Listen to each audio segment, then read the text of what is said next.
Change doesn't always begin with grand gestures or powerful leaders. Sometimes it starts with a single student asking a simple question. Why not?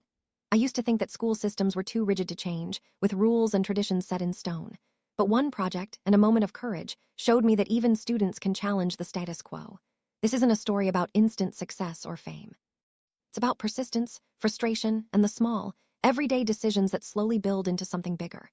The journey began with noticing a problem that everyone seemed to ignore. Students were overwhelmed, losing curiosity, and studying out of fear rather than passion. That realization set everything in motion. It all started with a simple observation. Students around me were struggling under heavy workloads and constant pressure. Most of us were just going through the motions, memorizing facts out of fear of failure rather than truly learning. One day, I asked my teacher, "Why don't we ever learn how to learn?" Her answer, "That's just not part of the curriculum," stuck with me. Instead of just complaining with friends, I decided to act. I approached the academic coordinator with an idea, a student-led workshop on how to study smarter, not harder. I wanted to share strategies like active recall and mental health techniques, hoping to improve the system from within.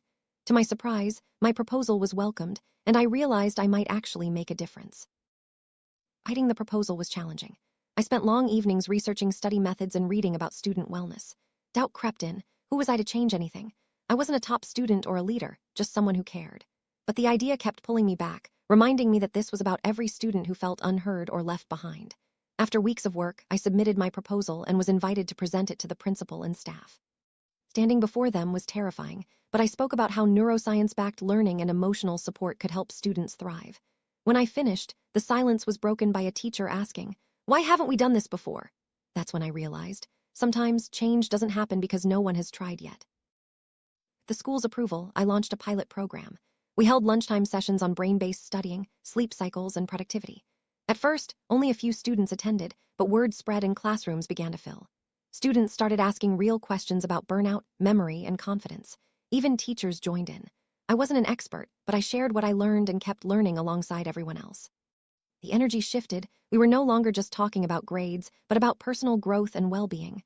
Of course, there were obstacles. Some teachers worried it would distract from academics, and some students doubted its value. But every time I considered quitting, someone would tell me how much it helped them. Those moments kept me going. At the end of the school year, something unexpected happened. The administration decided to include emotional learning and study strategies in future advisory sessions. It wasn't a complete overhaul, but it was a meaningful start. What began as a small idea from one student sparked a real conversation across the school. More importantly, I learned that leadership isn't about titles or authority. It's about the willingness to act when something feels wrong. I didn't change the entire education system, but I changed a small corner of it. And sometimes, that's enough. This journey taught me that grit is about staying curious and persistent, even when things seem impossible. Real progress comes from showing what's possible, not waiting for permission. Change often starts small, with one person noticing something that needs to be better and deciding to do something about it. If one student can shift how a school thinks about learning, imagine what could happen if more people started asking, "Why not?" Systems only evolve when someone challenges them with respect and courage. You don't have to wait for permission to start. You just have to begin, with one idea, one step, and one voice that refuses to stay silent. Looking back, I'm amazed at how one idea led to something real. It wasn't easy or perfect, but it proved that students are not powerless. We are part of the system, and we can help improve it, one small step at a time.